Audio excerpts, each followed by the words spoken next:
Well, g'day, this is Pedro Harvey, and this month we're here in Queenstown, New Zealand, which is the mountain playground of, I think, the Southern Hemisphere.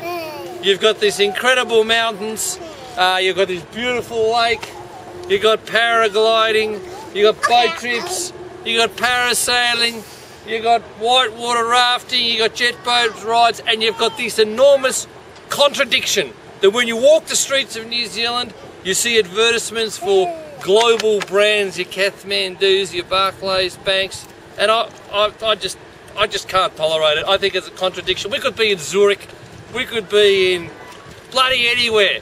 I want to see ancient huts of the men who sweat and toiled to build this town, but no, instead we see monuments to global capitalism, but we'll do the best we can with it. This morning we went for a boat trip on the HHS or whatever it's called, Earnslaw, up the lake with some woman playing piano. Let's cut over to her now.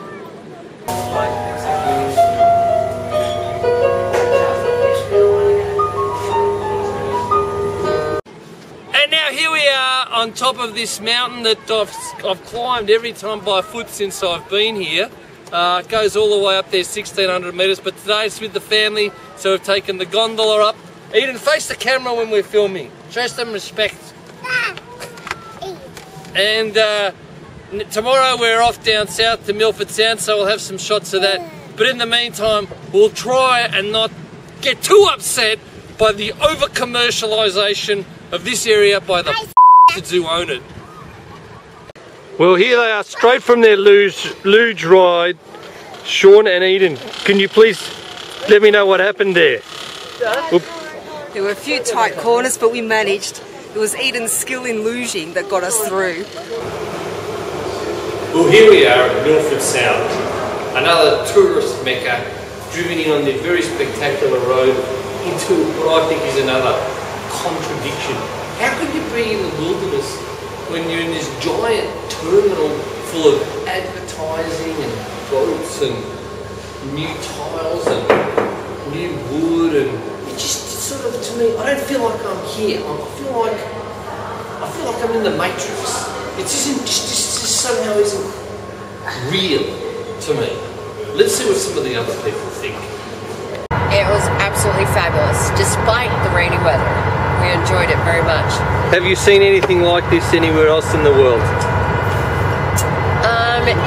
Just, you know, if you look at bits and pieces, if you take it apart, bits and pieces, some of it looks like parts of Alaska, some of it looks like parts of that we've seen in Colorado where we're from.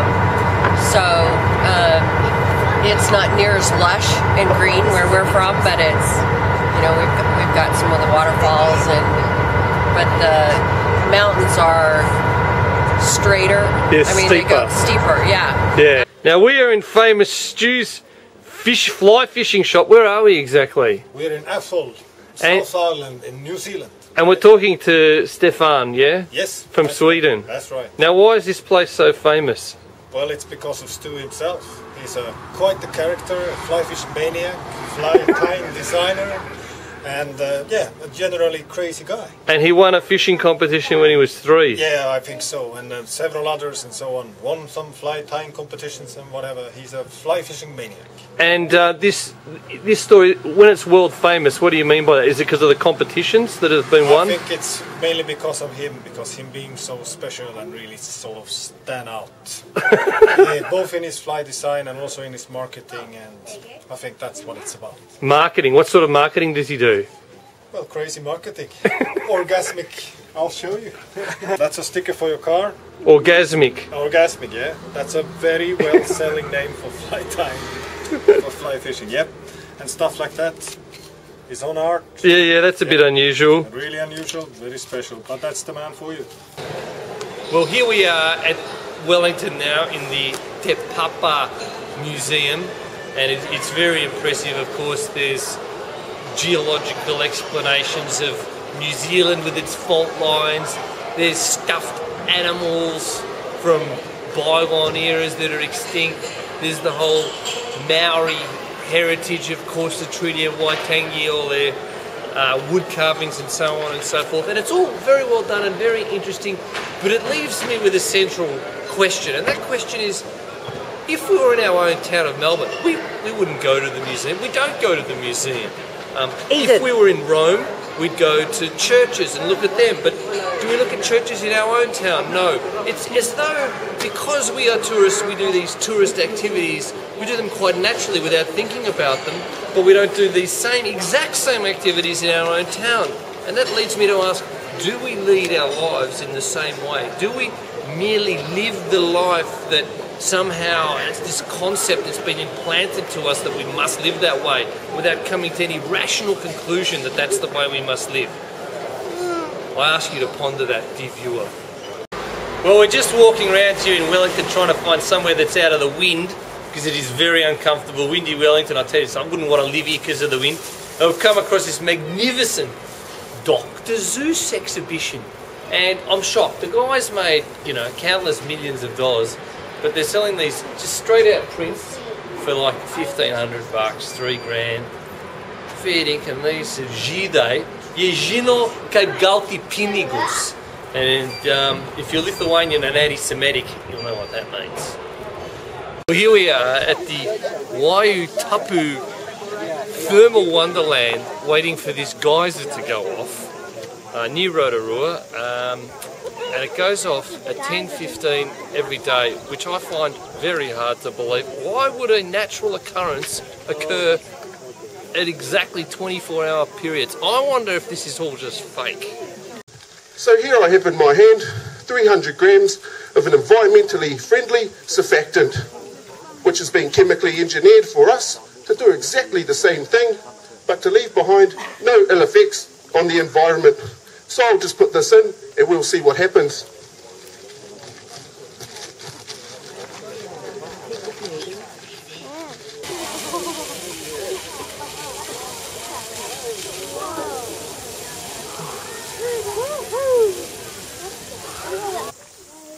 Alright, we're now in the main thermal area after seeing the geyser go off, and here we are with all these bubbling pools of hot water coming up from the bowels of the earth, and they smell like the bowels of the earth. This place stinks.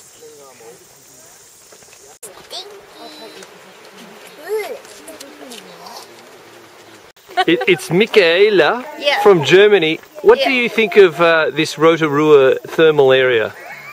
It's great, it's beautiful. Is there anything like this in Germany? No, unfortunately not. And we have other beautiful things.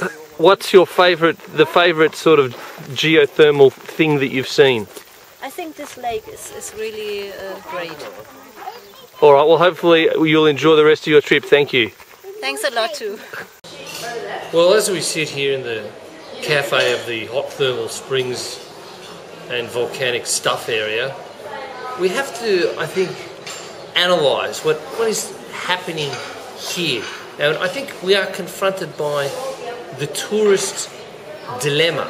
And the dilemma is that really this type of tourism is in fact a form of perversion. We are perverts. Now, what is a pervert? Well, a pervert is someone who looks in a peephole and he sees some sort of activity of some kind and he gets pleasure from this. But he gets pleasure from the fact that he's interacting with something, that the act is what gives him pleasure. It really doesn't matter what he sees. It's not important in the mind of the pervert. It's the fact that he's doing this activity. And I think tourism is the same. When you do these things, you cannot not like them. The Lonely Planet book tells you to come here. The literature tells you to come here. Everyone else comes here. It is a similar form of perversion. You like it because you're doing it, not because of what it is. And I think we should consider this as tourists. Well, here we are at the Waititi Trout Stream Holiday Park, one of the many accommodation options you have here in New Zealand. And as I've discovered, there's a few different styles of accommodation. There's 5-star, 4-star, 3-star, 2-star, and 1-star. And we picked a 1-star. And but even within that category, there's a vast array of places you can stay. And there's the holiday park. So this is where families come and kick back, and it's more New Zealand sort of families kicking back than it is travellers. Then you've got, of course, the traditional hostel, which we stay clear of. And then you've got sort of the guest house, and we stayed at the beautiful Moana Lodge. And I love guest houses because you don't have your own bathroom, you don't have your own kitchen, but because of that, you get to share with people, and you get to see what they're cooking, where they're travelling, where they're going, what to see, what not to see, and so on and so forth. And down at Moana, they had a beautiful... I learned how to make a pizza for $10 that feeds 4 people. Beat that for value. And they had a beautiful living room and fantastic seafront views for $100 a night for a room for 3 people, as long as one of them's under 5. This place is a much older style accommodation, and I really like it. Well, now we're tucking into our Maori meal, which is basically potatoes, sweet potato, lamb, chicken, a whole lot of salads, but it's all cooked in this pit with hot rocks. And although not 100% authentic, it definitely has a smoky flavour, doesn't it? Sean? Yes, it does. And we've just witnessed, I think, an impressive performance of various Maori rituals, from the haka to traditional singing to some warrior training exercises, and obviously delivered with a lot of earnestness and self-belief. And I think for the age we live in, which is the age where no one believes in anything anymore, this stuff just goes down a treat, because it shows you that there are people who actually do believe in something, and you can too if you want to be a Maori.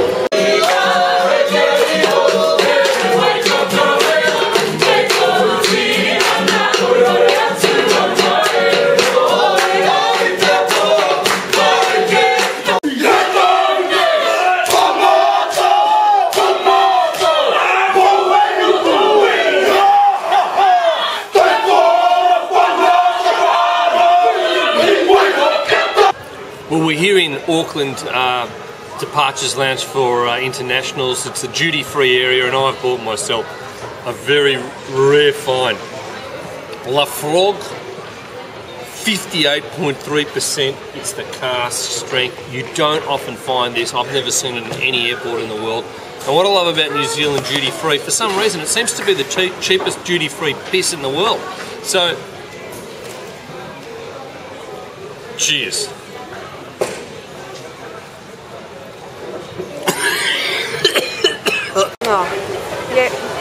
Well, that's it for our trip to New Zealand. We're leaving now. We've spent some time with Karina in Auckland, and we're leaving this God-forsaken country once and for all to consider the tourist philosophy. What does it mean to be a tourist? Does anyone know?